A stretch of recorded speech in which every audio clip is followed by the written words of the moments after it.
Welcome, everybody, to another guest webinar organized by the Yaşar University Innovative Teaching and Learning Unit. I'm really excited to see every time, whenever there is an event. I can't wait to see who is going to be joining us today and into that event. So it's always exciting for me. Oh, should I press record now? Okay. So press the record button. Recording in progress. There you go. All right. We have Bob Wen today with us. Thank you, Bob, for agreeing to give us a seminar. I also want to thank Gökay. He said he was going to be here, but I guess he's not yet. For introducing us, Gökay Özerim from the Department of International Relations, for introducing us. And then a few weeks ago, we had a meeting with Bob, online meeting, and it was very inspirational. It went on and on. I think we were like talking 3 hours or something like that. 3 hours. Yes, we have future plans as well. You will know once we finalize the details. Maybe a professional development program for a longer period, like 5 weeks or 6 weeks. You're going to hear about that soon. Let me give a little bit of information about Bob. He has taught for over a decade in the US, Japan, Ethiopia, and Turkey. It's hard, by the way, for me to change it, to start saying Turkey rather than Turkey. He graduated from the California State University of Sacramento with an MA in TESOL in 2019 and is currently an English language fellow working at Ege University in Izmir. He spends long hours trying to create the online version of in-class activities with an emphasis on educational technology, online classrooms, project-based learning, and connecting with students and teachers through engaging and meaningful education. So I'm sure we're going to learn a lot and get inspired by some of the tools, some of the activities that you will involve us today, as if we are students. And I'm really excited. So the floor is yours, Bob. Great. Thank you very much. Chachara, thank you. It's been a pleasure. Of course, Gökay introduced us, but thank you for reaching out. I love working with teachers, students, in order to create just more engaging, more meaningful learning environments. So let's get started. I'm going to share my screen. If you guys have any questions, throw it in the chat box. Chara, you're going to be answering them for me? I will be answering, or I will be taking notes. Okay, great. To let you know. So I'm going to share my screen. And if anybody has an issue hearing me, let me know. Just write it in the chat box. We're going to get started. There's going to be a lot of different learning activities. Can you see my screen? I would also like to say that normally we do not put these workshops, even if they're recorded, we share them within the campus community. We do not put them on YouTube or on the internet. But this time, Bob, he wants to use the video, put it on his YouTube channel. So yeah, that's going to be on his YouTube channel for your information. So yeah, I won't be using anybody's names or anything like that. But yeah, I like to share my content with a larger audience, just building a community of practice amongst teachers. And if I'm looking over this way, it means that I'm looking at you guys. I have 2 monitors. It gets a little confusing sometimes. So let's get started. My name is Bob Wen. This is Increasing Student Participation Using Online Tools. Originally, I designed this for just online classes, but these are all tools that I was able to use in a face-to-face speaking club and other presentations, classes. So these are tools that we can still bring into the classroom. So everything that we learn online doesn't just disappear the moment we go back to face. These are tools that we can practice, that we can use, we can reuse, we can reintroduce in different ways. And I think we can get different ways and methods, different categories of participation from our students. So let's get started.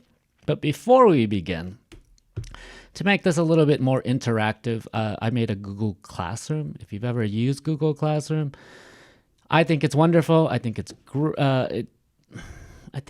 not as powerful as it should be. I think Google should do some more work with this one. I'm going to throw this in the chat box. You guys can join this class and you'll receive the materials afterwards. You can also see the activities as they're posted. This is kind of how I ran my face-to-face class before pandemic. So, even in the face-to-face classroom, we were using Google Classroom to organize assignments, to give students deadlines, for me to make announcements, like if I was late or anything like that.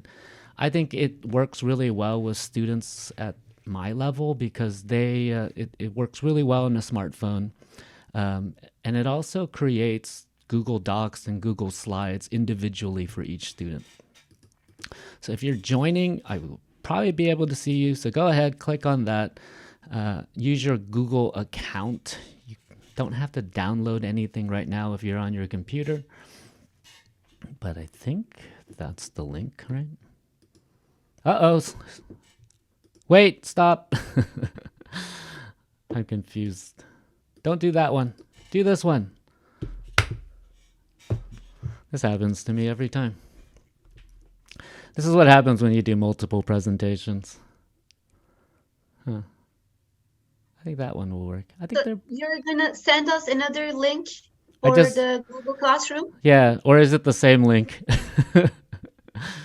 Maybe it's the same link. All right, we got one student in there so far. So go ahead. It's not the same link, so it works this time. Okay, so this one works. All right, Thank you. I have to change all my links and everything when I am working with these presentations. So you can come in, you can make a comment on anything. I will be posting the activities as we go, so you'll see notifications maybe on your phone. But don't worry about those. I just kind of like to create this sense of an online class as we're doing this presentation. And if you need any of the materials or even to watch the YouTube afterwards, I'll post it onto this Google Classroom. So I think this one works. Let me just double check. Moving back and forth. Maybe there's more. Okay, there we go. Bravo. Okay, so let's get started. Let's keep moving along. So that's the class code.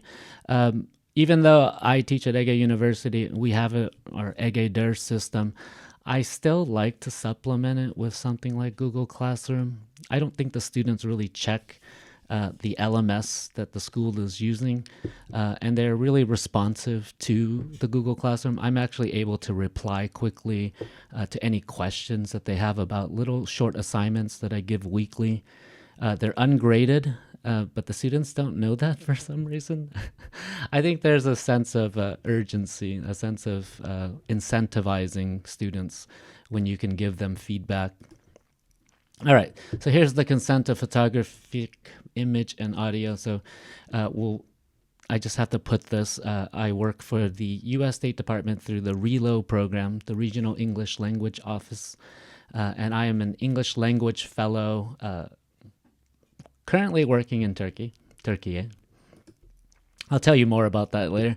I always like to start off with a quote when I'm teaching classes. So this quote is from a recent short animation that won the Oscars. So what is the bravest thing you have ever said? Asked the boy. Help, said the horse. Asking for help isn't giving up, said the horse. It's refusing to give up. And that's something that I think in difficult times, in these really challenging times that we're facing, it's not giving up to ask for help. Okay, so reach out. And this is from Charles Mackesy, The Boy, the Mole, the Fox, and the Horse, 2019.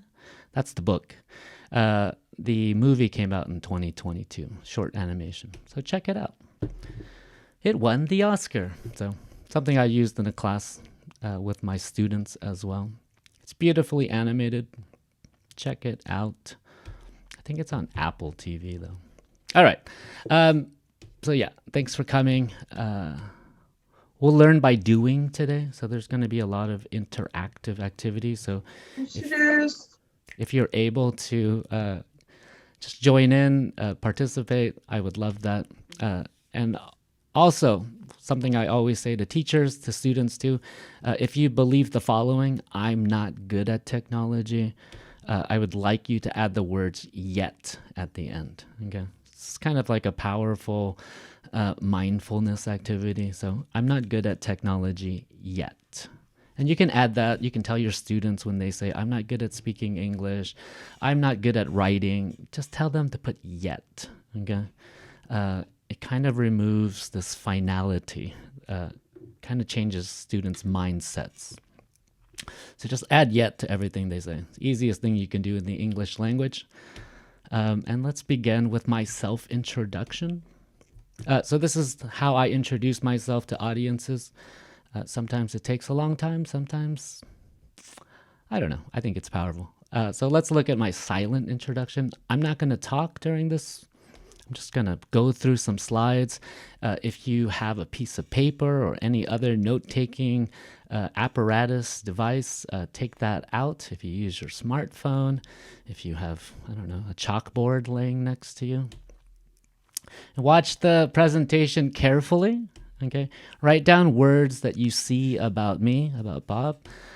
Any places, people, actions, nouns, verbs, adjectives, adverbs, any of these key words. This is an activity that I like to do with my students. We kind of do these keyword note-taking, no full sentences. So anything that you see, try to write it down. Or if you have a good memory, you're going to use it later. Okay, so we're going to do some recall, some review. All right, so are you guys ready? You understand? Get some thumbs ups. Yeah, there we go. We got one. That's all we need. Okay, so I'm not going to talk. I'm going to turn off my mic. And I'm going to start the presentation now. So one picture is worth 1,000 words by a much smarter man than me, Albert Einstein. And I'm going to get started.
All right. So pictures are worth 1,000 words. Think of the story, the values behind the images.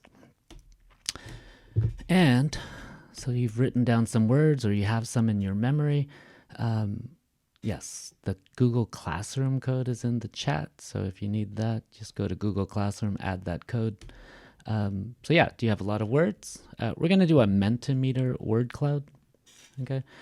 So what I want you to do with those keywords that you wrote down from my presentation, I want you to type up to 5 words. You can press submit, then type more. Okay. Type as many. Type them all.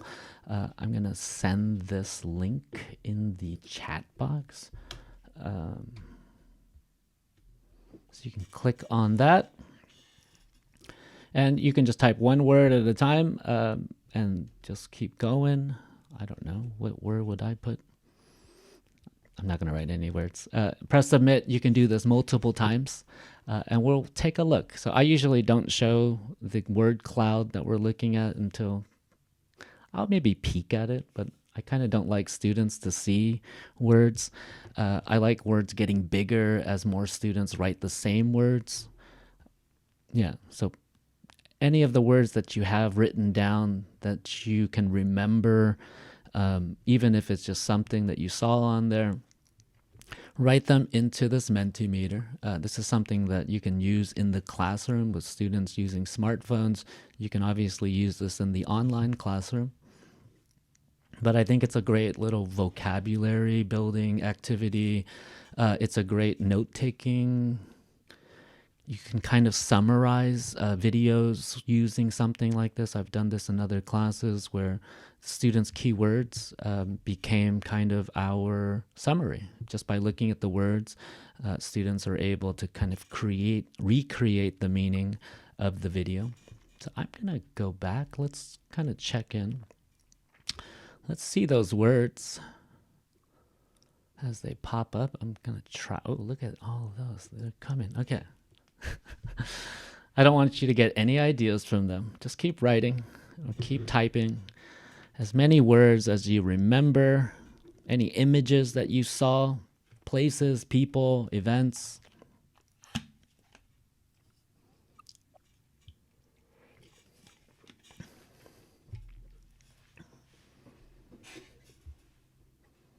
And this is Mentimeter. It's a tool I use quite often. If you've ever been to a conference, it's just kind of every presentation I've been to uses Mentimeter in some way.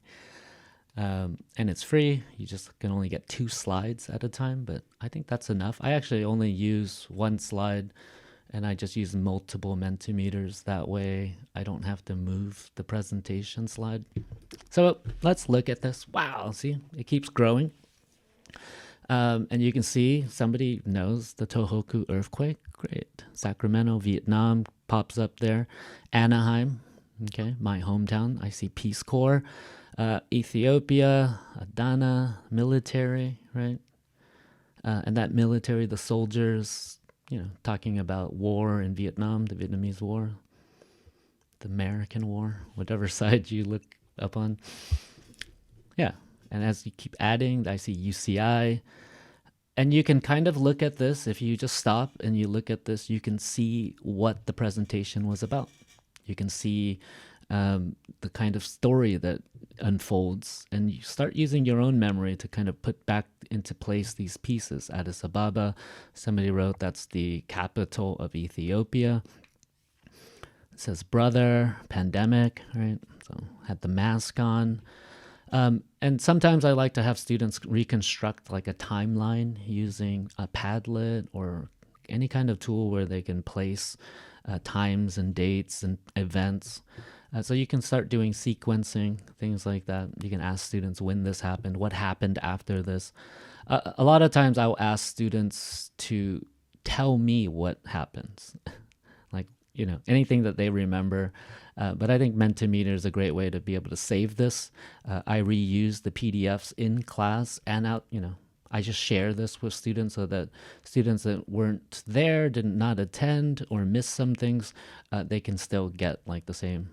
So kids, Ege, see a lot of things. Ship, sunny state, yep, California. And yeah, I think it's just an easier way for teachers to kind of remove teacher talk time. So instead of talking and doing a presentation, just doing a quick slideshow sometimes is probably the most effective thing, especially when we think about, this idea of one picture is worth 1,000 words. All right. So does anybody have any questions for me? Here's the thing again. PowerPoint lets you, it doesn't always work. Let me figure this out. All right. So yeah, you can use visuals and images to boost student engagement. This is something I often do in the classroom, whether it's face-to-face or online, especially to kind of build meaning, to create stronger connections between words. You can let students generate their own language to describe the visuals, right? So instead of them listening to what I said and trying to repeat that, a lot of times they can start to generate their own language. Classroom links again. Yes, I can. Let me do that. I think it's this. Yes, there it is. Okay. Let's go back and look at our thing. So yeah, I'll just show you as I'm doing this. I'll just make this into a full assignment. Just press the assign button. Everything's just been pre-made. You can draft everything in Google Classroom. And we can use these word clouds to build vocabulary knowledge. I like to pair word clouds with any kind of vocabulary building tools like Quizlet. If students have their own journals that they use for vocabulary, you can show them the word cloud. They can find new words. They can learn from each other. I think that's kind of the more communicative aspect, the collaborative aspect of using something like a word cloud. And it's anonymous. And so students, they make spelling mistakes and they can start to see errors, and you're not pointing out anybody making any mistakes. Any questions? Any questions for me or about this activity? You can chime in the chat box, or you can turn on your mics. You can stop me, raise your hand. I'm just curious if here anyone is using Mentimeter for another purpose, for a different purpose. Can we ask that, Bob, or would it be? I see a shaking head. Would like to share. Yeah. Anybody else use it?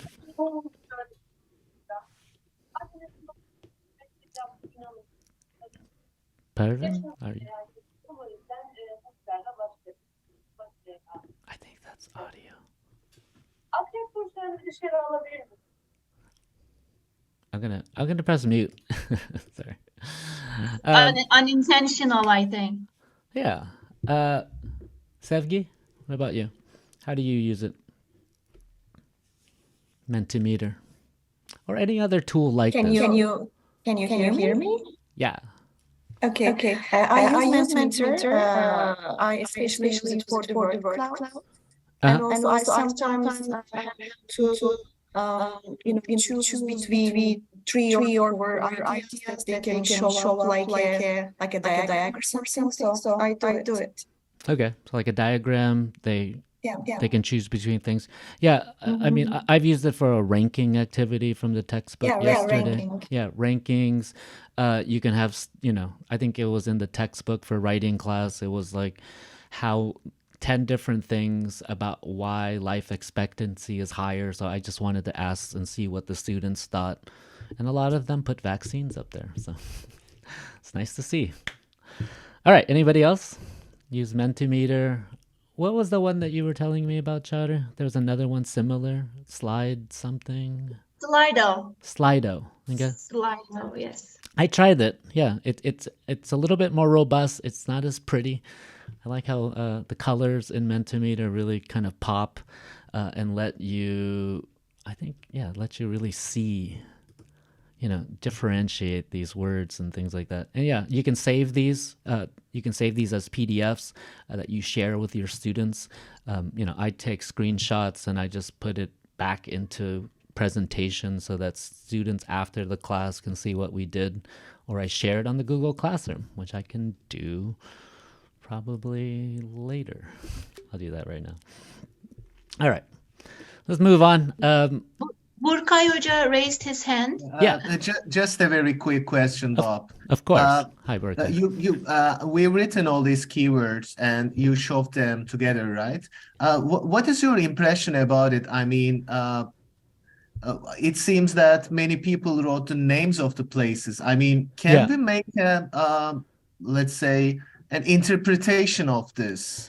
Yeah. So how would it be from your point of view? So, I mean, if I didn't know, I mean, try to imagine yourself not watching that presentation, or if anybody that just joined us and missed the presentation, look at this and start to see a story, you know, and I'll give you a prompt. This is Bob Wynn's life story. Okay. And then you can start to put pieces together. You might not know the order of things, but you're going to be able to see things like sibling, diversity, Vietnam. Vietnam really pops up there, right? Sacramento. So these are the places I live.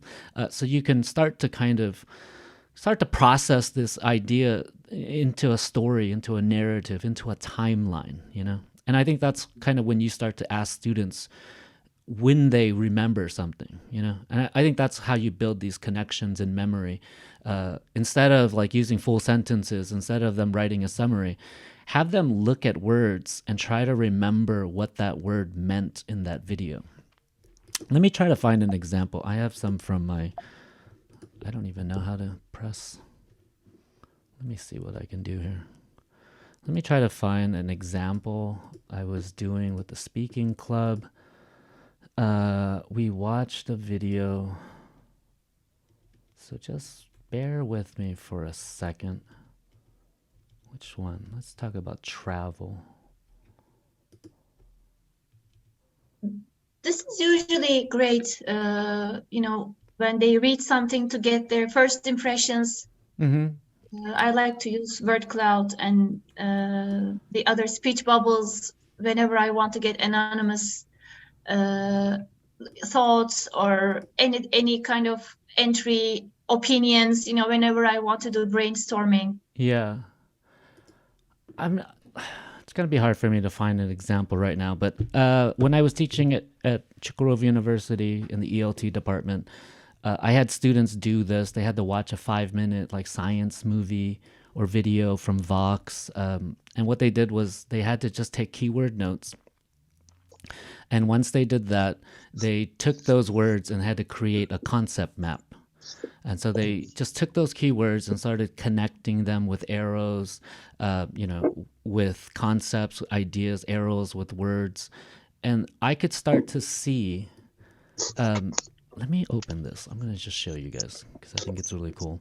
And I could start to understand their video without even watching the video.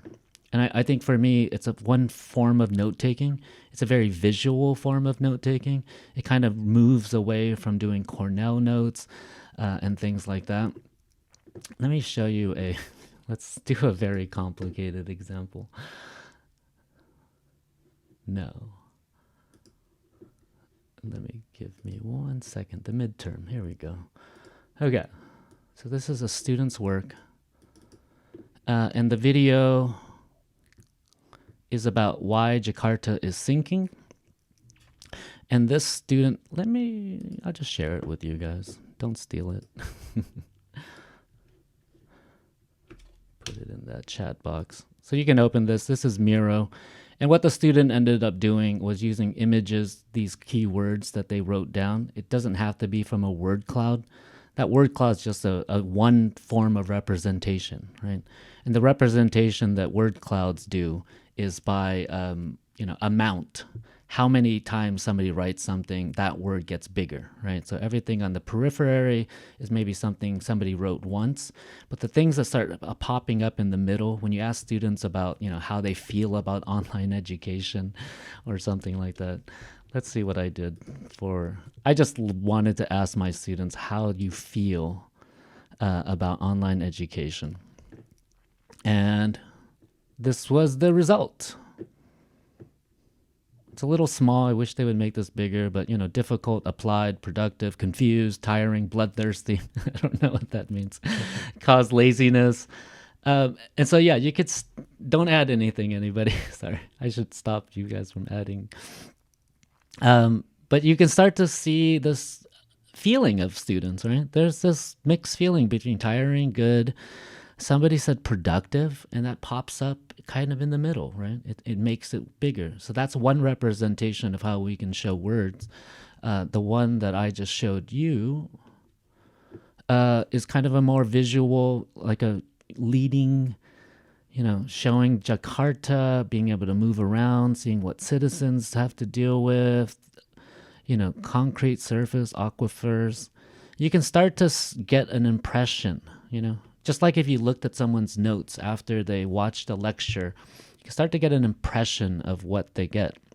And that student can now look at this and remember even more, because they can start to see how these words play within this video, right? Connect these words, these lines, these connections back to the video they watched.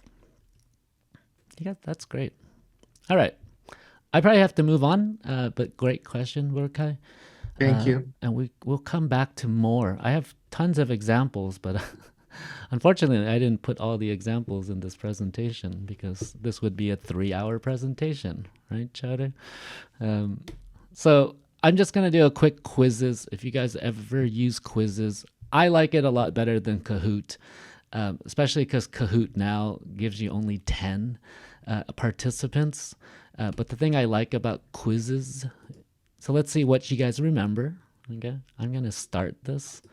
I'm going to turn off the music because it gets a little, the word I would say is obnoxious. I'm going to copy this, and you don't have to put your real names. There's a function where they can get a silly name. And once you join in, there's just like 6 questions. I'm asking just about what you remember from this presentation. So boop, we got one person in there. Burkai's in there already. Yeah. Pugnacious penguin. See, there we go. So you can kind of, I would actually recommend that you anonymize the students because one thing I don't like about quizzes, you don't have to share it, but I like to kind of make it more competitive by showing the rankings as we go. I'm going to just wait like another minute. Quizzes also allows you to assign a quiz so that students can do it. You can track and see the results.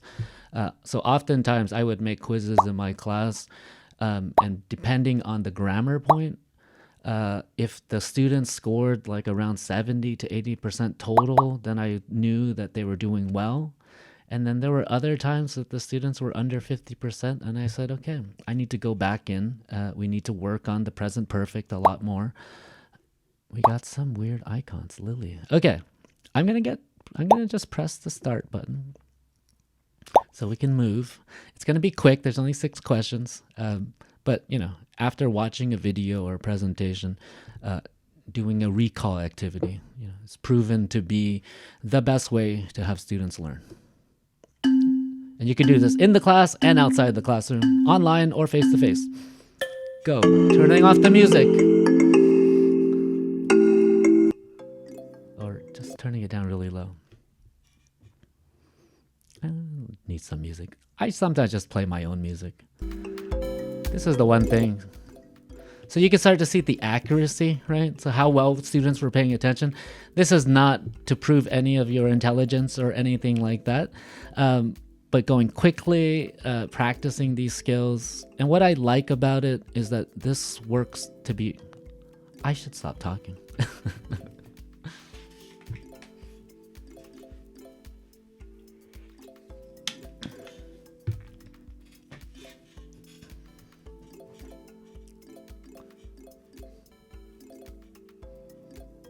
$64. Okay, you guys are doing well. We don't have to review my self-introduction. Okay. I think as a class average, doing pretty well out there. And so yeah, this is the part where if you don't want to share what students are doing at the moment, I would recommend doing anonymous names. This also integrates with Google Classroom, so you could share these as assignments for students. So you can use these as fun ways to quiz students and to get their results. All right, I'm gonna press end, okay, because I think we have enough people to finish. 61%. Well done, guys. You guys can think class average. You guys have passed. So in third place, Chada. In second place, Pugnacious Penguin. And first place, Jedi. Give them a round of applause. Let me press my applause button. Does this work today? There we go. All right. And then, yeah, you can use this as a review. So students have questions about this. You can go through the answers even, where was Bob born? Vietnam. Okay. So, yeah, there's a lot of things that could trip you up from what places. Where did Bob grow up? In California. So I came to the United States when I was 2 years old. My family left Vietnam when I was 6 months old, and I was in a refugee camp for a year and a half. What city did Bob study his undergraduate? Okay, so not my master's. So Irvine. So maybe some of you guys got that. Undergraduate. How long did Bob spend in Japan? 4 years. That was written on the slide. And what organization did Bob join in Ethiopia? 13. That's good. You guys got that. And where did Bob teach first in Turkey? Adana, my hometown. So yeah, you can use quizzes as a way to review after some kind of activity like that.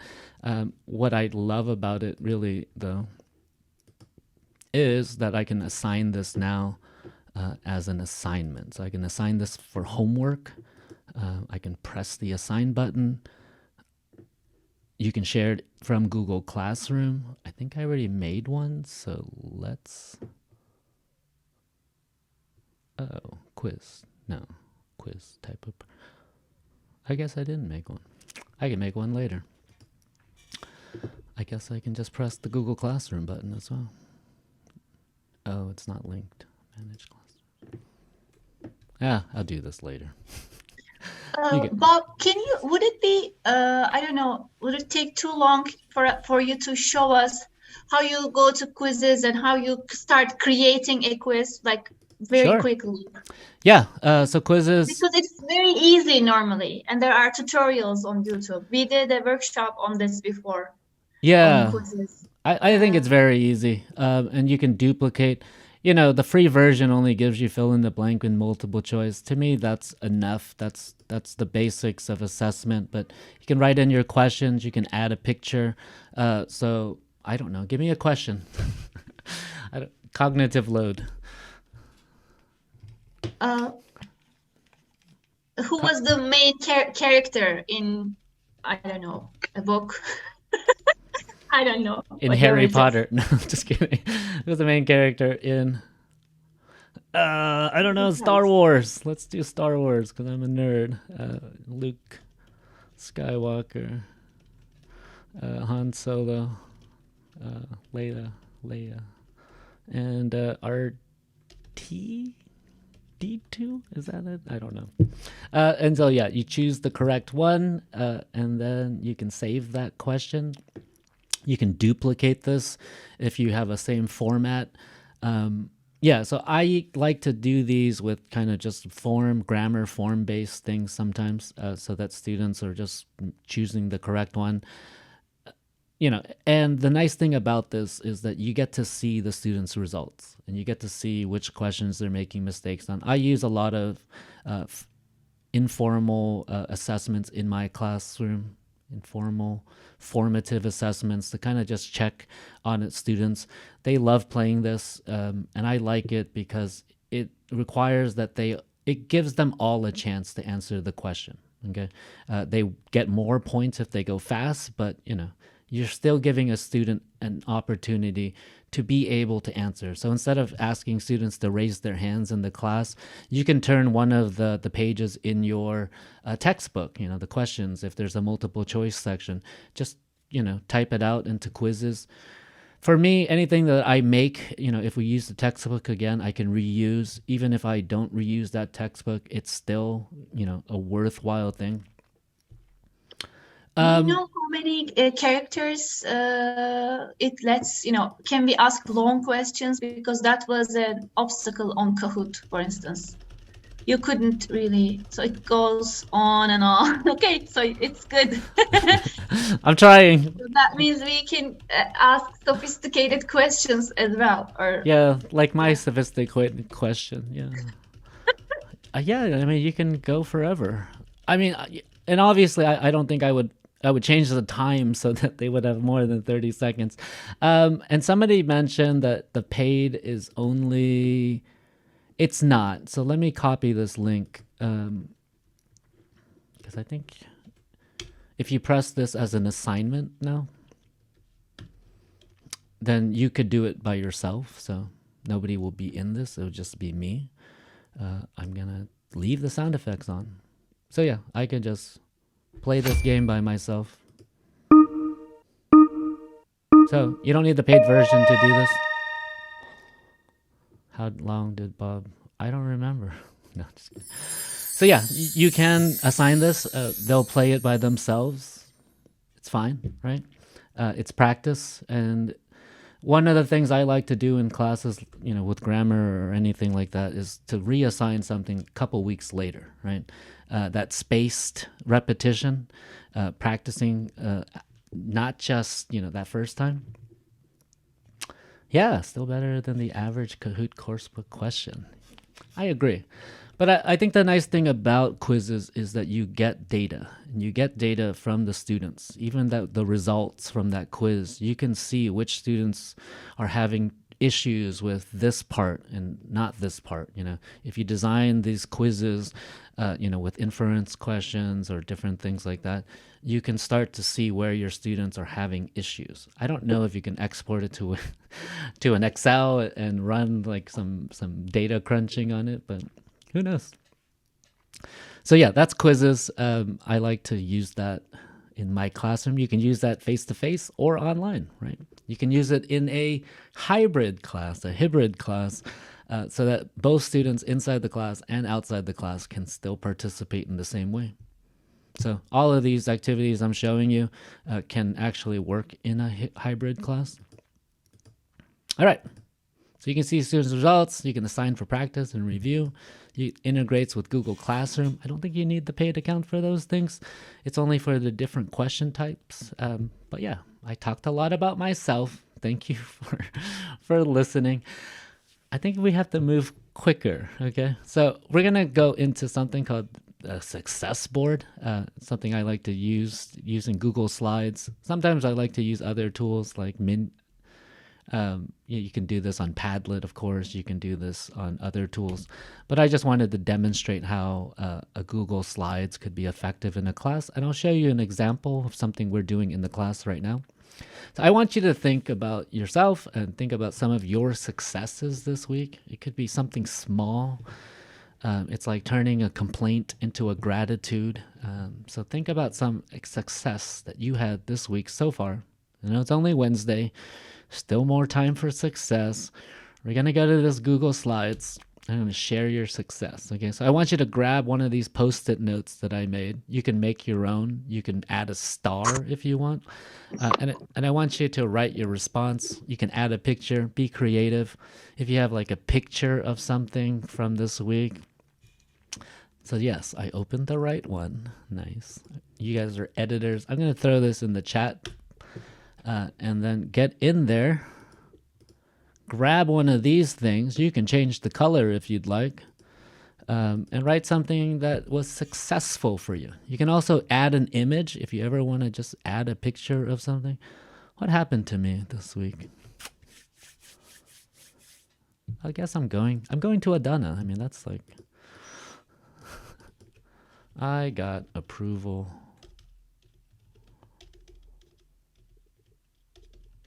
to visit Adana. And write your name if you'd like. I mean, I would love for you to write your name. I got approval to visit Adana to give the charity money I received. And yeah, for me, letting students students have to make PowerPoints, getting them to start to manage things, edit things, design, moving things around. You can add multiple. So, I mean, we could add another. We could duplicate these slides so students can work on different slides at the same time. Stay on this one, though. My book chapter was accepted to be published. Woo! Hit the gym. Yeah. That's another one. I hit the gym and got hit pretty hard in boxing. A student said she loved to chat with me. Nice. Yeah, I did a Google Forms this week for my online course. It's been 7 weeks, and I got some really positive feedback about my online class. So kind of happy to hear that. Some people are in here. I'm just going to delete this. Sorry. Get out of there. Come back here. So yeah, you can do something like this. You can do a mood board. You can ask students to find an image that represents their mood. Where did it go? Search the web. Hold on. Insert images. Search the web. There it is. Oh, it's been there. Sorry. I don't know if you want to type words happy or find a meme or something where students can just, maybe that's me. And I've used this in the face-to-face class where students worked on what did they work on? Oh, they made country report inside the class. So I assigned them. Let me find this video for you all at home. I think I can find it. I'm off script. That's fine. Let's just stay off script for a while. Okay. So I do these little GoPro recordings. Don't mind the noise. I'm going to mute my mic real quick. Okay. Okay, what's happening? All right. Okay. No, I have to press. Okay, so I found it. Slide better than. So this is a class. The students. It was a speaking club for Ege University, but I made slides for students to create like a country presentation. We talked about culture. We talked about the cultural dimensions created by Hofstede. PowerPoint is more powerful. PowerPoint is more. I use this always in my online classrooms. So Students on the online classroom, we would add things. We could write. If you finish, so yeah, students are designing their you have food. at the moment. I think I turn on the music. Oh, and I'm designing one as well so that they can see what's happening. But the students are working on their smartphones, and they were able to create these things using Google Slides collaboratively. 4 students. I think only 2 or 3 of them were using their phones. The other ones were helping. Somebody was adding the images or talking about the food. Somebody else was doing another part. As a teacher, you can manage this. Maybe that's a copy. I'm going to change that. But yeah, you can see how this could be used for students to collaborate in the classroom or outside the classroom. How do I create a Post-it note? I just made a box and I held down Shift so that it becomes a perfect little square. And then I just copied and pasted it like 5 times. And that's one way that you can do it. You can have boxes for students. They can add a text box if they want. I should have probably made these a little smaller in font size so that you could fit more people. But yeah, there's Spider-Man climbing the wall of Yaşar University. Nice. And yeah, it lets students kind of be creative. You can give them all their own page. Let me find what we did this week. So something that I did using vocabulary is this mind map. It's an idea that I got from 2 colleagues, Katrina Lefranc-Hansen and Rebecca Hayden. They came up with this kind of design for how to do a mind map for vocabulary. So there's the word, the personal connection, the definition, synonyms, antonyms, parts of speech, and this image. And I think this image is probably the most important thing.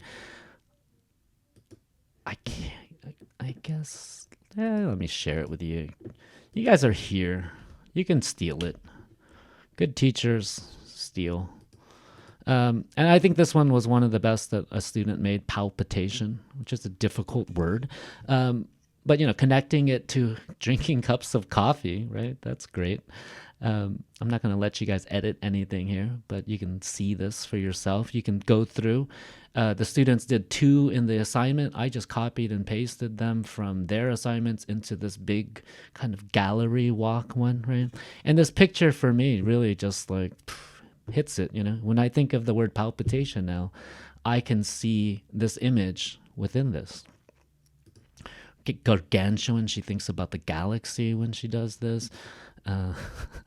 I thought this one was interesting because she made I think she used crude to be like crude onions as a raw material. And I was like, well, there's different connotations of words, different uses of it. She had things like decent, inoffensive, and so kind of like the students being able to discover within their vocabulary, knowledge building skill, how words are used within context. Whisper, appreciate. So students made this. I just copied it in. They did it as an assignment on Google Classroom. Great job, students. And not all the students did it, but they can all learn from it. So being able to share this Google slide with students so that they can see and learn new words. So we do a lot of vocabulary building in my reading class at the moment. All right. Any questions about that? So come back. Come back to me. I'm just sending you all over the map, I know. Come back. And yeah, let's look at some of these success boards. My book chapter, okay. I've been able to relax, yeah. Video exam done on time. Video exam, that sounds interesting. Let me just make this smaller for you. I managed not to lose my temper when teams failed to work for me again. Sorry. I know that's like the worst part. It's just the technology won't work with us sometimes. I could find help for people in the earthquake area. I'll be going tomorrow morning to Adana to meet with some students, scholarship program. I managed to clean the house, do the ironing, and help my son study in one day. These are all little successes that we have. Some of them are big, some of them feel big to us. I think we should always kind of focus on the success that we have. We should share our successes with our colleagues in our community of practices. But we're going to go. Okay, so what do you think? Have you used Google Slides for anything else in your classrooms? Let me know. Right now? Yeah, have you used Google Slides? When they were having group presentations, I set up the slides and assigned a group leader to each group. Oh, great. Or I might have just assigned a group leaders and then let them know that this is how you do it, and assign your friends, your group mates to this, and okay. Give the group leaders instructions, and they set up the slides for themselves, and they worked on And they worked on it together, right? They collaborated? Hopefully. Hopefully, yeah. They presented it together. So okay, great. Yeah, I think as a collaborative tool, Google Docs, Google Slides works really well. And try to use it in a classroom. Just share one Google Slides with the entire class. Add different slides for each group. Say group number 1, you take slide number 1. And yeah, you can start to see, and you can also start to help them. If you're on your computer, what I was doing in that classroom was I was actually going in and helping the students a little bit. I was making my example using the projector so students could see what I was doing. And at the end of it, it was really funny. All of the slides all of the country, the formatting, they all look similar. Students start to pick up cues from each other. They say the student did like a good job. Usually discuss in the old-fashioned way. Yeah, we can turn old-fashioned into new fashion. So let's move on. So what is participation? So let's get to this meat of what I'm talking about. What does classroom participation look like? And I'm going to ask you guys again to help me. So what are some ways that your students participate in the face-to-face class or online classes? When you think about participation, that word, what do you imagine? What's the first thing that comes to your mind? We're going to give you a Google Docs. I know you guys must be like sweating out there doing all these new collaborative tools, but I'm going to send you guys this link, and I want you to just write in the box, and it could be in both boxes, right? If it's the same thing, but here's a box for face-to-face. Who can enable? Here's a box for face-to-face, a box for online. They could be both, obviously. So you could put pair work into breakout rooms in pairs, right? People are jumping in. I love seeing these little shapes. Anonymous manatee. And yeah, what do you see? What is participation? What does it mean to you? They nod. Yeah. I mean, they smile, they laugh, those things. I think those are the things I miss the most about online classes. I just try to tell my students to do ja, ja, ja, ja. I think Teams is nice because Teams and Zoom is nice because it has the emojis. We're using Big Blue Button and doesn't have any emojis. It has like a status button. It just doesn't do it for me. Because I always like to ask my students if they're laughing, that they should tell me, because that's the thing I miss. I miss the humor in the classroom. They use mimics, group work, yeah, breakout rooms, raising online hands, or just answer. So we have a lot more for face-to-face, right?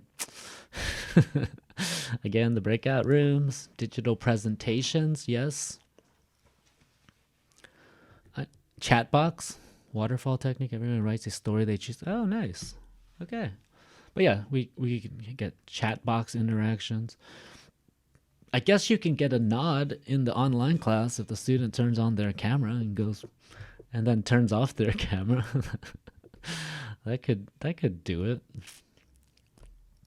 Padlet, okay, so we're starting to see some of these online tools getting thrown in there. Make quizzes, end of each class by quizzes, yes. A little exit ticket to get out of the class, and you can do that in an online class as well, right? So I like this. Okay. I didn't do this like categorized before. They smile, raise their hands, they frown. I know. That's kind of why I don't like cameras being on, to be honest. The students are just frowning and just look bored. I know they're not bored, just their face. Okay, look puzzled, right? Those things, those cues that we use in the face-to-face class to check for understanding, a lot of those are missing in the online class. And there are ways to replicate it, but it still requires students to do work in order to show their feelings. Same, participate in the discussion, elaborate on topics, right? The silent treatment, yes. That means that they're angry with you when they don't use the mics. No, I don't think so. I think it's, there's variety of factors. Just not being used to online education, not having good examples of online education. I'm going to mute you. Sorry. Are you going to talk? Did you have a question, Sevin? No, one of the factors, they are possibly lying in bed and having breakfast at the same time, so turning off their mics and cameras. I did that today. I did that today in an online presentation. Yeah, that happens. I wasn't eating. I was working on this presentation.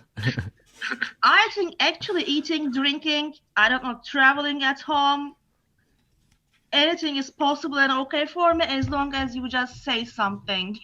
I agree. I think a student was like, I'm on the bus right now. It's like, that's fine. Just say hello. Just say hello. Just use the chat box then. You can write on about it. And that's it. I have to mute you. I'm sorry. And I think it also takes this idea that I think about called critical mass. If more teachers are requiring this, if more, this idea that to even just get points in the class, you have to have some kind of interaction. I don't know. Like, there needs to be some kind of incentive, and it kind of hasn't started yet. So great. We have a lot of ideas. You can check these ideas later. Okay. And so let's start expanding upon this. So graded debates, physical action, right? TPR. We don't get to see that. I'm going to go back to my slide. So thank you very much. This is a way Google Docs. I think I've done collaborative writing in the class. We've done error correction activities using Google Docs. I put the errors, I put the comments, and they can start to figure out where the error is. You can make a copy for each student. Do you guys know how to do this? So if you go to share, and I'm going to change it. So if you're typing, I'm sorry, change it to viewer. Okay. And make sure it's anyone with a link. Okay. If you copy and paste, but you change edit to copy, then the students get this link. Okay. And then they get to make their own copy of what you made. Okay. So that's a little pro tip.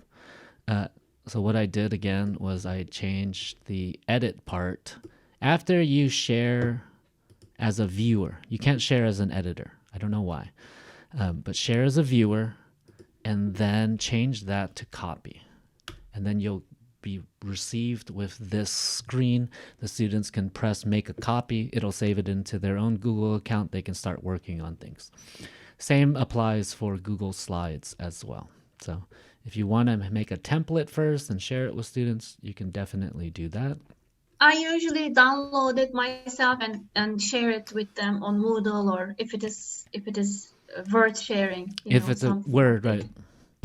Yeah, but if you want to use it as a Google Docs, that's a nice and easy way to create a template. They can do it in the classroom as well on their smartphones. Thank you for the tip. Yeah, you're welcome. So yeah. What did you think? Was it okay? Would you use something like Google Docs in your class, writing? Even, as a simple, I think there's better tools now like Padlet to share thoughts and opinions and gather ideas. But I think something that's really important about using Google Docs or Google Slides is having students start practicing using a word processor, I find that a lot of students don't have the digital literacy to format the text. Like, they haven't really worked much on Microsoft Word. What do you think?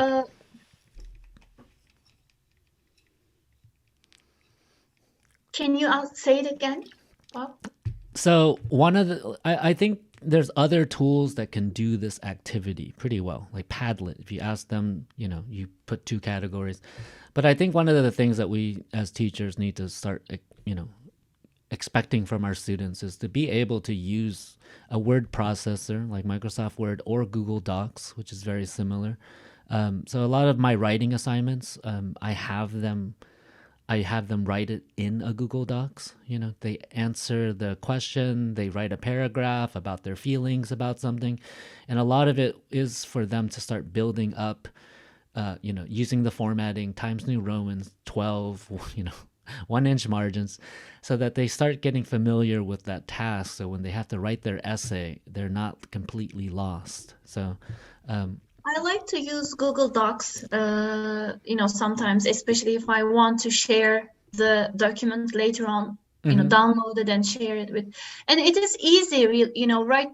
That you can decide to use it spontaneously, even right. Create something or copy and paste something on Word. If you want students to be able to write on it, it's really instantly you can create something like that. And one of the easiest things.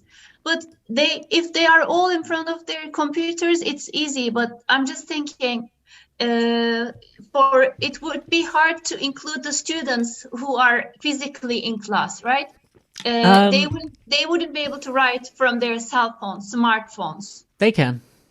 Can they? Okay. Yeah, they would have to download the app. They would still be able to see it though. So, something in the hybrid class, if you're having difficulty, especially with the whiteboard situation, how do you share the whiteboard with students in the class and, have the camera pointed to your whiteboard?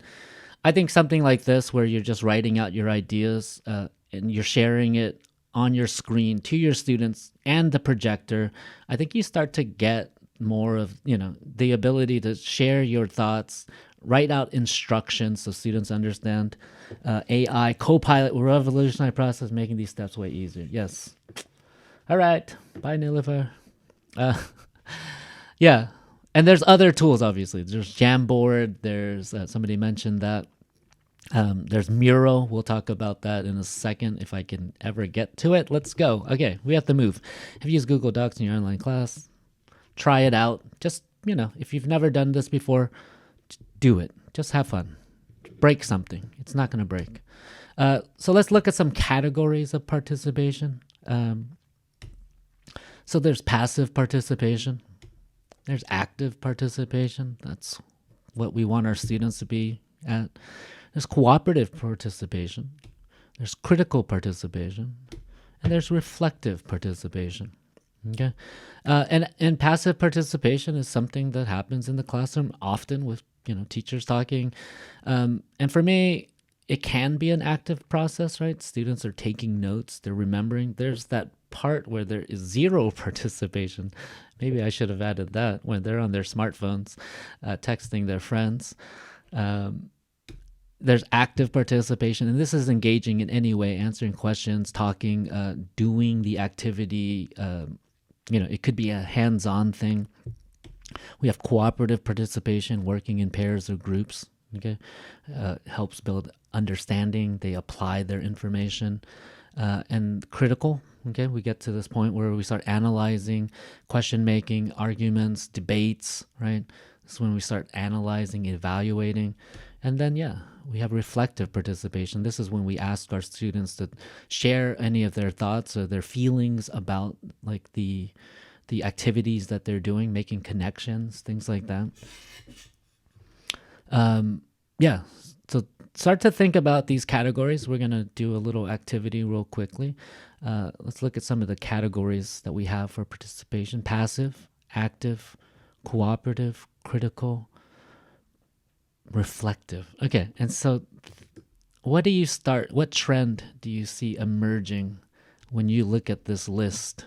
Okay, what trend, what comes to mind when you think about this list? Reflective. Bloom's taxonomy, right? So we can think about those participation methods.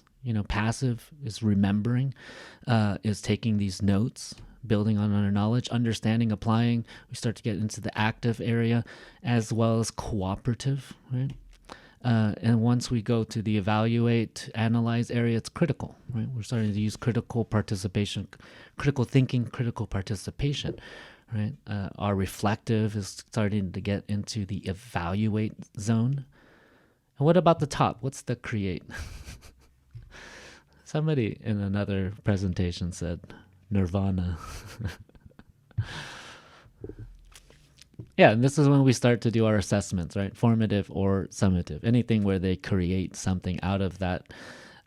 Even just creating a PowerPoint, creating a Google Slides for students working together. We can combine different forms of participation, having cooperative and critical thinking combined together into an activity where students make a Google Slides. Okay, so when you think about participation, start to kind of categorize these participations. The one that I think a lot of teachers focus on is the understand part, okay? Especially in the online classroom where we miss out on that, where we don't see whether they understand. I think we need to start to think about different ways that students understand or show their understanding. And I think even in the face-to-face classroom, depending on your type of learning style, type of student personality types, it's sometimes hard to figure out if the students are understanding, right? And it can be a challenge in online and face-to-face with whatever students. So yeah, I'm going to skip this. No, I don't like it. Okay. Have anybody used WordWall? Let's test your understanding quickly. It would be nice to see it. I'm Okay. curious. So I'm going to share this activity. It's just a quick little quiz.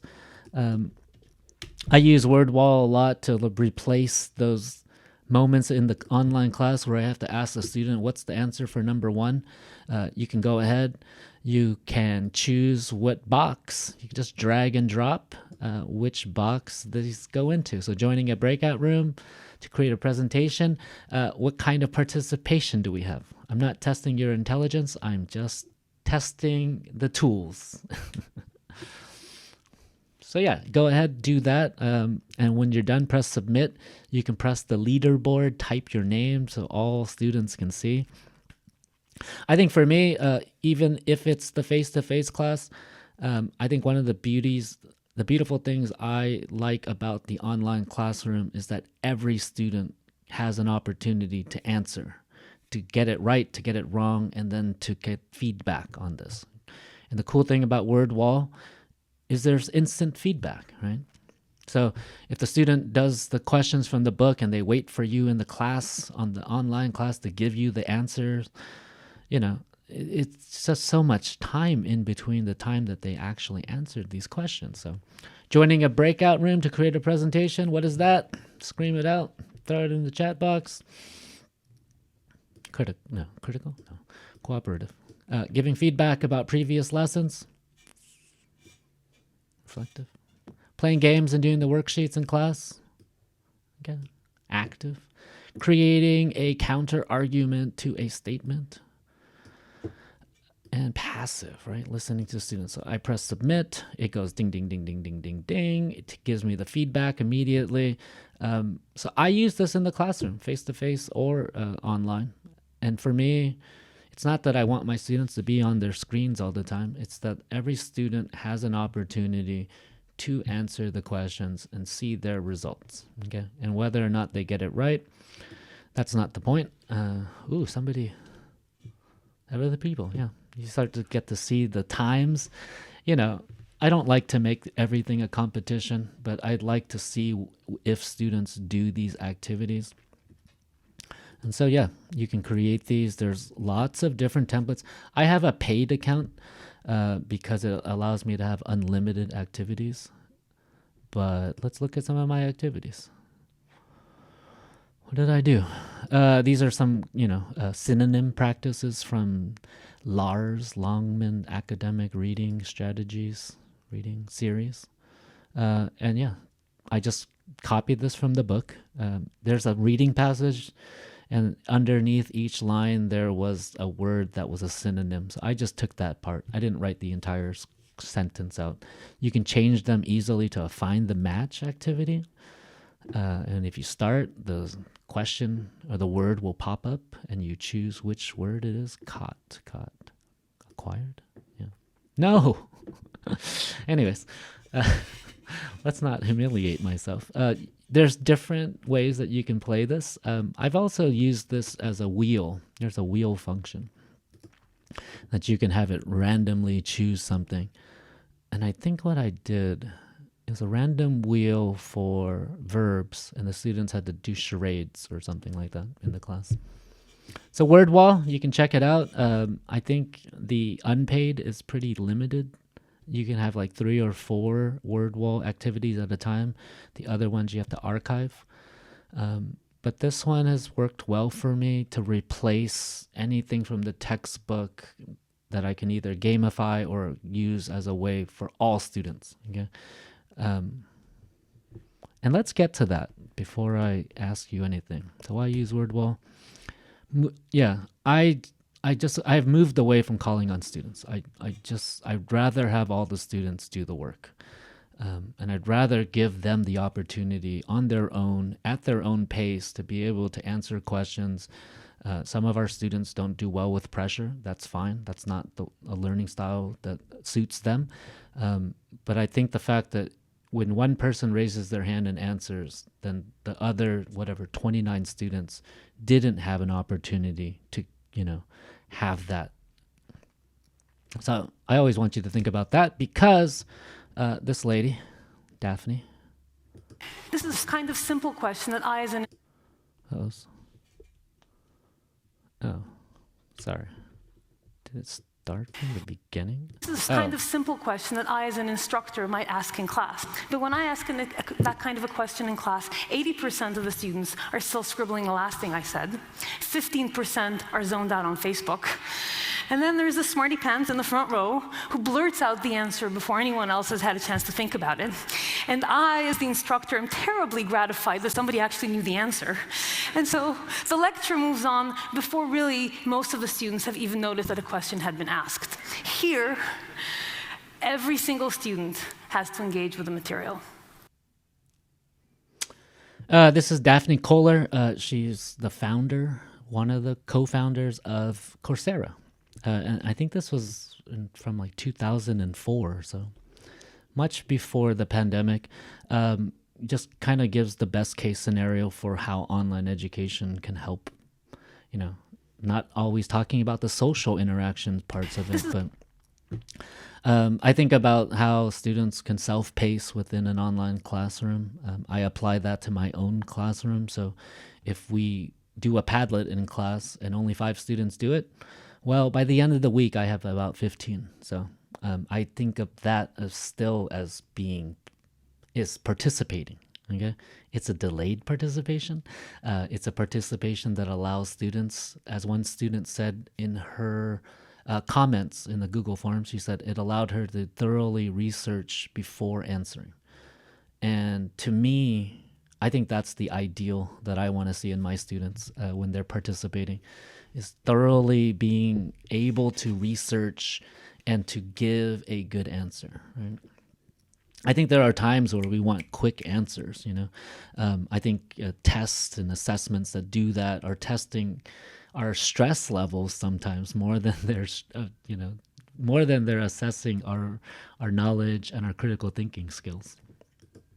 So let's think about, I was going to say, Bob, we are running out of time and you want to save time for Miro as well. But for instructors from other fields, I'm just curious if they have any ideas about using word wall, categorization, maybe, putting some things into categories, maybe using the matching option. I don't know if they can think of any based on their field. If they want to give any feedback, it would be wonderful to hear. Yeah, I mean, I think about key terms, categorization. There is a categorization thing that you can do. Things related to the pulmonary system, group sort. This is it. So you can have one group, you can add another group. So you can, categorize things and then write the answers of words. So I don't know if we're talking about pulmonary. Any doctors out there? We could talk about the lungs. And then it would make this jumble and you would just drag each thing into different categories. I don't know, skeletal, nervous system. You would just write in the correct answers. With the free version, we can have access to all these options. Yeah. Even though it gives us only 3 or 4 free versions, but we can use all of these options. You can use all these options, I think. Yeah, there's another higher form that lets you use even more, but I would test it out, see if you like it, if it works within your practice. I think it's about $6 a day, a month, a day. This could work for you. There are probably other tools that are similar, even just using quizzes instead of something like this, but there are a lot more different types of activities, right? Categorization. And we are running out of time. So I have to make a decision. Let's see. All right. So ways that students participate. So we had the categories. We had passive, active, collaborative, critical, reflective. Let's think about ways that students participate verbally. Written participation, right? Writing in the chat box. Visual participation. If you've ever had a student draw an image or kind of use shapes and colors to categorize things, right? Interacting with diagrams, charts, and pictures. Active participation, to me, is just doing something. If you're playing a game, if you are moving things around, okay? And I think active can be all of these different things. Maybe there's a better term for that. All right. So look at that. Think about our categories. These are the ways that students participate. Should I just skip to the Miro? Yeah. Yeah, if that's, or if you can quickly read, I think I can. if you don't want to skip it. Okay.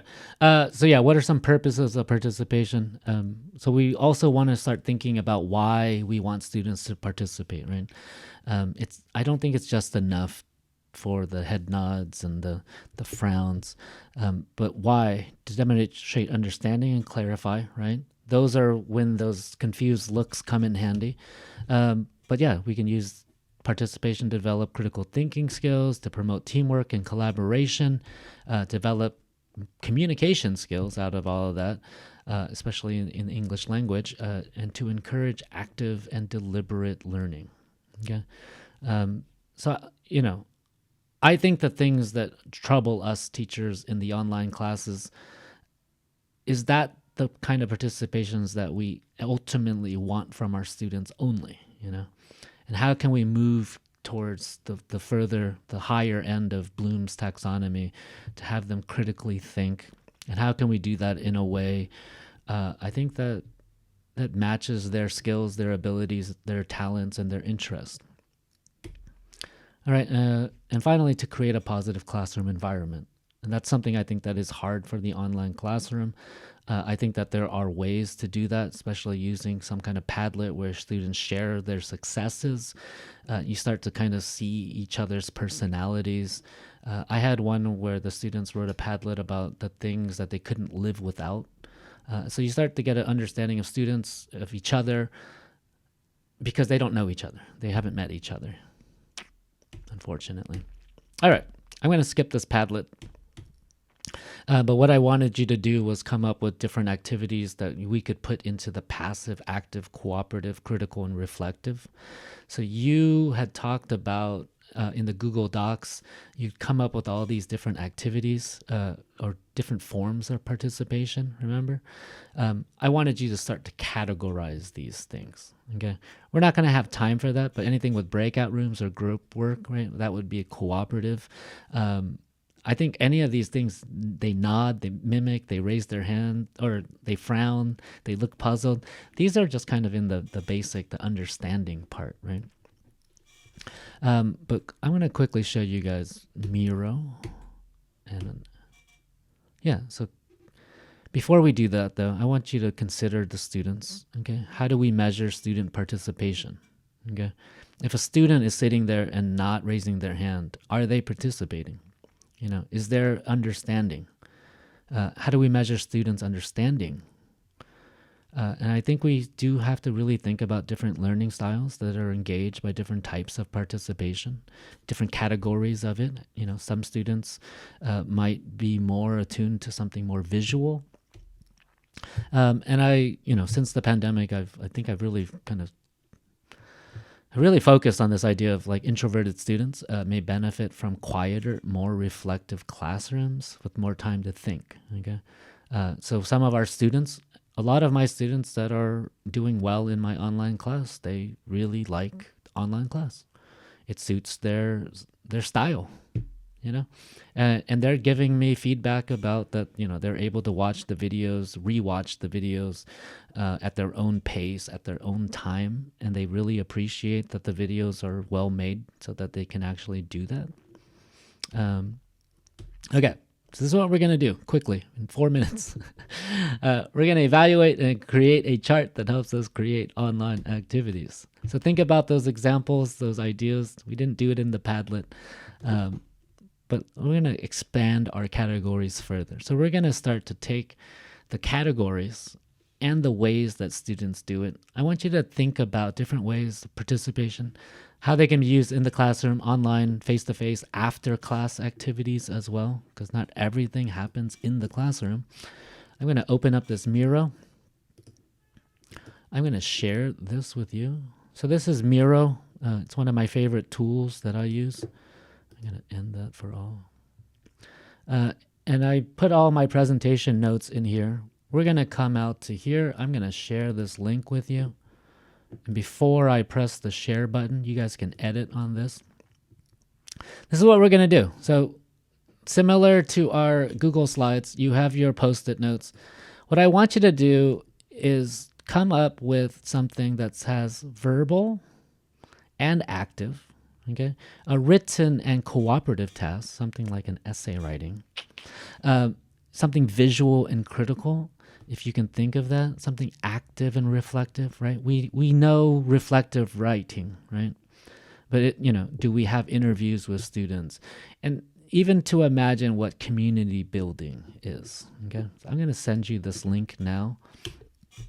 You're going to fly into Miro. It's this handy dandy graphic organizer tool. I got rid of passive because there's no passive verbal. But I can see people start flying around. So there you guys are. I'm going to press this button that makes you come to me because I don't want you to sneak away. Okay, so what you're going to do is grab one of these Post-it notes. Come back. Don't fly away. I love how the movements work really well. You can zoom in if you hold down, I think, is it Control on your keyboard?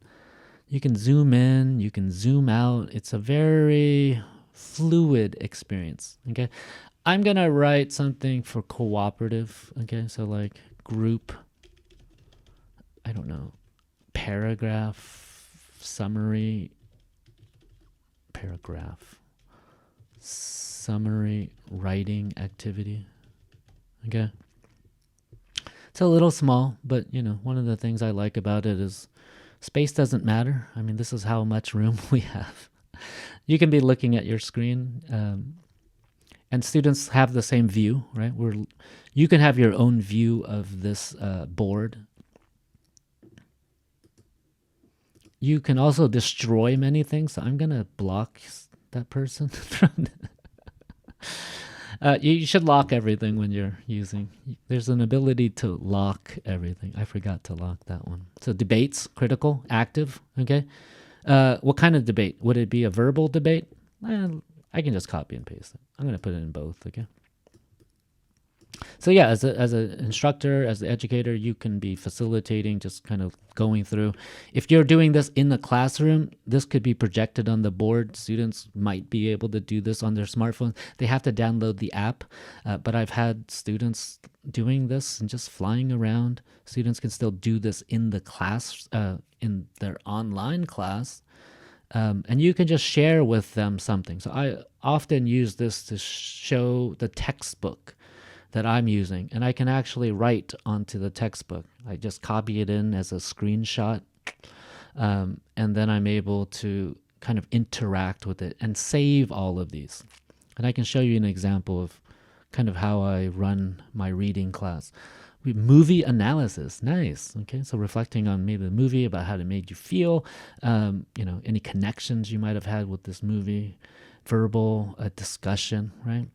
Any of these can kind of fit. Yeah, community building, right? It's kind of cooperative. But when I think about community, I think about how we can share about ourselves, kind of a little bit more disclosure with people. And there is no reflective. I always think that's funny. Right? I don't know. I think about drawing pictures. Drawing an image from the book or something. It's one of those tasks that we have for our reading classes. Students can rewrite the ending, or they can draw a picture based on the book. And so, like turning a reading activity into a visual activity based on the students' interest. They have an option for their task number 2. Historical photo description. Yes. Nice. Making a Miro board. Yeah, there you go.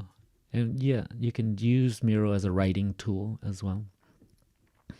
Yeah, you guys have a lot of great ideas. And that's Miro. There's just so much potential. There's so much power in this program. What do you think? We're missing some things, and that's fine. Maybe we haven't gotten that far in our own, activity building, reflective, cooperative. I don't know. What would I do for a group therapy? That's a joke. Group reflection on a project. Right? So we can start to categorize these things on this grid rather than just looking at what is an active, what is a cooperative, critical, reflective, and passive. But we don't need to write that. We can start to imagine the different tasks that we can create in our classrooms to move away from just the simple participation of raising your hand, answering a question, showing understanding, right? We can start to move up the scale into more cooperative, critical, reflective processes, and redesign our classes so that, I hear a lot that the issues teachers have with online education is that they don't hear their students. But I want you to question and challenge yourself to think about how students participate, how they show understanding, and even when they show it. Okay. Thank you very much for doing that Miro chart. I'm just going to finish up real quickly. So you went to the Miro. I definitely recommend you download Miro, and I'll send you a video. I'll post all the materials, but I have a video on how to sign up as an educator for a free account. Takes a little bit of process to do it, sending your ID card and everything. All right. We're over 4 minutes. Had a lot of nice discussions today. Consider different ways of measuring participation besides microphones, cameras, and hand raising. Okay, that's my first recommendation. Try to incorporate new technologies into your class slowly with a lot of scaffolding. So I just show Miro. I don't even let students go in. I'm just showing them something. I'm writing onto the page using Miro before I even let them start to interact with it. Right? Don't quit because students don't understand the task initially. Okay, I think it takes time to develop meaningful classroom routines. This thing called critical mass, like just getting students all so into something that they instantly know what you're going to do next, right? By now, my students know when I say Padlet that they're going to be going in and typing some kind of feelings or thoughts that they have about the question. So those take time. And I want you to think about this. I think this is from Cummins, but we have low challenge, high challenge. We have high support, low support. Okay. In here, we're in the boredom zone, right? Low challenge, low support. Students aren't getting any kind of interaction or, cognitive load. In the high challenge, low support, this is when we get the frustration, anxiety zone. I think a lot of times teachers forget to add support into their teaching instructions. High support, low challenge, comfort zone. And high support, high challenge. This is where we want to be. The learning engagement zone, the zone of proximal development, ZPD, Vygotsky. This is kind of where we want to be, this flow state, I+1. And so how do we design, our assessments, our activities to challenge our students, but with the support that they need, okay? Otherwise, they're just in this frustration zone. Don't want to be there. All right, so think about ways to choose students for participation, okay? It shouldn't always just be hand raising. I don't know why this is popping. Don't always call on the same students, okay? This is something I see often is students, I get it, there's that one student and you want to move quickly, So instead of calling that student, just have all the students answer the question using something like a word wall. Randomize it or go alphabetically. Okay, create expectations that students will participate in different ways. And I think for me now, it's that I don't expect them to do it in the class. I expect them to do it by the end of the week. So the Padlet, if a student does it in class, wonderful. But by the end of the week, I come back to it, I look at it, I show it to the class. I say, you guys answered this really well. Like, anybody want to talk about it? Giving them that time. Also, that breakfast time so they get out of bed. If the student doesn't know the answer or isn't available, say you'll come back to them. So kind of building these expectations. Big Blue Button has a random student button. I wish more apps would have a button I just press and make somebody talk. I don't know. But finally, many of our students, colleagues, and ourselves are going through difficult times. Okay, I think this is the biggest thing to stop and remember. Consider the goal of this semester to help students cope with the world around them. Use the English classroom or your classroom as a way for them to express their interests, goals, challenges, and pain. And take it easy on yourself and those around you.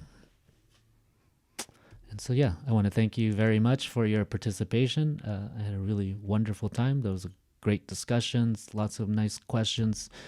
I'll send this later, but if you guys can give me some reflection, okay, there's the last part.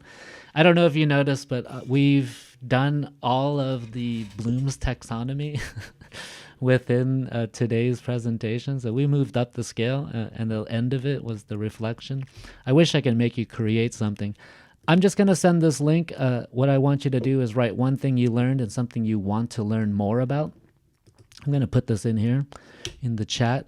You don't have to do this right now unless you still have time. If you need to go, I want to thank you very much for your time, your patience, your energy, and your ideas. So, Thank you so much, Bob. You're welcome. We should be able to, you share the Miro link with us. We should be able to go there and copy that template when we create our own Miro page, right? You can use this as a template, but so if you go actually to the whole Miro, I basically put everything here so you can go back and check anything that we did in this class. I included the PDF, which I need to fix. Hold on. I'll lock because that in place. I think I'm going to use that template for other activities as well. It's the participation grid that you have. So I should be able to copy that template and paste it to my own Miro, right? Yeah. And there's other templates. I mean, one of the coolest things is that there's so many different templates that they give you for free. And you could just search for something like a participation chart. Would it be in there? Something might be there. But you can use any of these kind of categories. Yes, you could just make a copy of mine, I think. I'm not 100% sure. But what I ended up doing was just making a table. So you can just add a table. Mm-hmm. And then I just did it by different grids and just categorized it. These little sticky notes is a template, so you can just type in note. Oh, there it is. I can just add sticky notes anywhere. And it just kind of pops it. There's lots of pre-built things. I think one of the things I love the most is this mind map. It's simple, it's effective, and it lets you be very creative and move things around and readjust, add. It's concept maps. And some of the tools might be a bit difficult to transfer to adapt to different fields, but I think with Miro, with these types of templates, there is a lot we can do in each field. I agree. Yeah, and they keep adding more. Also, other organizations share their templates, and you can find copies of those. I would definitely look at Design Council in London. They use this as a meeting tool, so you can share from Miro. Let me show you how that works if you guys have time. I can actually present using Miro, and what it does is I can go through my frames that I created. So it kind of feels like Prezi. If you use Prezi back in the day, what I started using Miro as a second brain. So I was just adding all my links that I wanted, something about, linguistics class. I started adding all the links. I started clearing my browser of all the tabs. I started adding YouTube videos, and then I started organizing it. And that's kind of when I felt like, oh, I can use this for teaching or for sharing information, right? I can start categorizing all these videos about songs. I can share videos about this topic, code switching or something like that. And then it allowed me to share this with students so that they could actually use this to gather information from the classes that we had. So yeah, it basically lets me choose these frames so that I can move quickly through. I can press any of these things. It shows it right in here. YouTube videos actually play directly in. I don't know why it's always so small. I'm going to fix that someday. But yeah, all the things that we did in this class, I laid it out in a different way. So if you don't like using PowerPoint, this could be a way that you share with students in the class. So I just kind of went through the big points, the different activities that we did, back to the participation grid, and then to the conclusion. So it's, to me, kind of a really effective presentation tool because you can draw directly on it. If you have an iPad or something, you can use the iPad as like a drawing pad. You can write directly on the screen. Yeah. There is a chocolate model of technology adoption. It is simple, but I like it. First level is awareness, then curiosity is the second level, mental tryout, hands-on tryout, and finally adoption. Okay. So we are usually in different levels regarding all of these tools. For instance, Miro, I'm aware of it. I'm curious. And I think today I moved to the mental tryout stage, but I really want to start using Miro in my classes. I would always recommend you use it for your own personal use first. Like start using it as a brainstorming tool for your own classes. For projects that I work on, I always just throw all my links into one. I share it with whoever I'm working with. We can click on the links. I'm just going to show you how I do the textbook. So I take a screenshot of the textbook from the Pearson's website. Shh, don't tell anybody.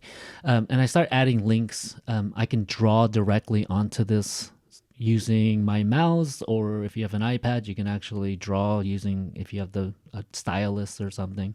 We go through the questions. I've added like links to Mentimeter. This was what's it called?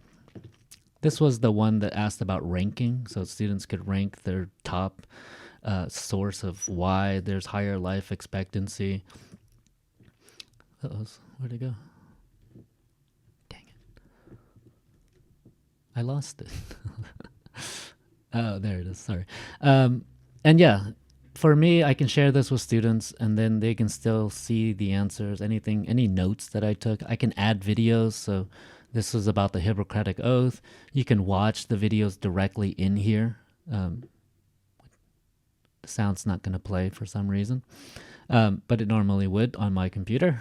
And yeah, you can go through, answer questions directly on there. I actually add those word walls that I was talking about, so students actually can do that first. I tell them to pause if they're watching the video, and then I can go back in and put in all the answers. I can either type it out as a text box. And for me, this is permanent, This will last forever. I can share this. Students have access to all of the, let's see, this is reading class. So they have access to all of the chapters that we've done so far. So if we go back to psychology, they can look at that.